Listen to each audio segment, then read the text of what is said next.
নমস্কার বন্ধুরা, আপনারা কেমন আছেন? আশা করছি ভালো আছেন।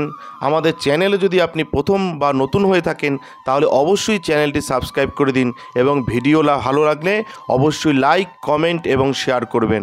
আজকে আপনাদের সাথে যেই ব্যাপারে আলোচনা করব তা হলো আপনাদের বলবো যারা বৃষ রাশির জাতক জাতিকা রয়েছেন, আপনাদের কেমন কাটতে চলেছে এই সপ্তাহ, অর্থাৎ 27শে মে থেকে 2রা জুন পর্যন্ত আপনাদের কেমন কাটবে সেই ব্যাপারেই একটা ধারণা দেব। আসুন জেনে নিই।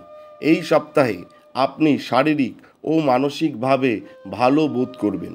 চন্দ্র রাশি থেকে বৃহস্পতি প্রথম ঘরে থাকার কারণে মানসিক চাপকে আপনার উপর কর্তৃত্ব করতে দেবেন না, কারণ এমনটা করলে যে কোনো শারীরিক সমস্যার জন্ম দিতে পারে। মনে রাখবেন, আপনি একজন সুশৃঙ্খল ব্যক্তি, তাই স্বাস্থ্যের ব্যাপারে শৃঙ্খলা মেনে চলুন এবং সুস্থ থাকুন। এই সপ্তাহে একটি বড় দলে আর্থিকভাবে অংশগ্রহণ করা আপনার জন্য আকর্ষণীয় প্রমাণিত হবে। যাই হোক, এটি আপনার খরচ অনেকাংশে বাড়িয়ে দিতে পারে, যার ফলে পরবর্তীতে কিছু সমস্যা হতে পারে। এই সপ্তাহে আপনি আত্মীয়দের সাথে আপনার সম্পর্ককে সতেজ করতে বিশেষ সাফল্য পাবেন। চন্দ্র রাশি থেকে শনি দশম ঘরে থাকার কারণে এই সময়টি দীর্ঘকাল ধরে অমীমাংসিত ঘরোয়া বিষয় এবং গৃহস্থালির কাজের জন্য একটি ভালো সপ্তাহ বলে প্রমাণিত হবে।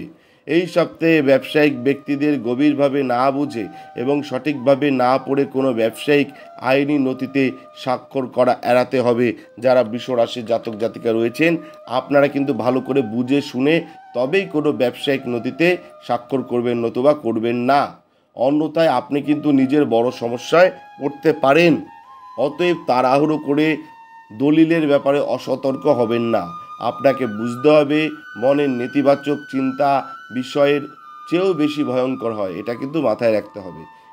এই অবস্থায় শিক্ষার্থীরা এই সপ্তাহে যোগব্যায়াম এবং ধ্যানের সাহায্যে তাদের মনে উদ্ভূত সমস্ত নেতিবাচকতাকে ধ্বংস করতে পারবে, এটা মাথায় রাখতে হবে। যারা বৃষ রাশির জাতক জাতিকা রয়েছেন, আপনাদের কেমন কাটবে সেই ব্যাপারে একটা ধারণা দিলাম। আমি তো বললাম বৃষ রাশির সার্বিক ফলাফল। যদি আপনাদের ব্যক্তিগত কোনো সমস্যা থেকে থাকে তবে অবশ্যই আমাদের স্ক্রিনে দেওয়া নাম্বারে যোগাযোগ করুন।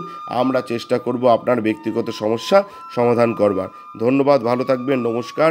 হর হর মহাদেব, ওম নমঃ শিবায়। জয় শিব শম্ভু, জয় হর গৌরীর জয়, জয় মা সিদ্ধিদাত্রী, জয় জয় মা তারার জয়।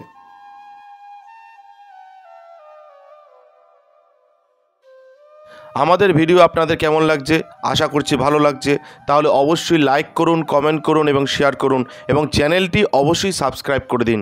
ভালো থাকবেন, সুস্থ থাকবেন, ধন্যবাদ। এবং সকলে অবশ্যই কমেন্টে লিখবেন জয় শিব শম্ভু, হর হর মহাদেব, ওম নমঃ শিবায়।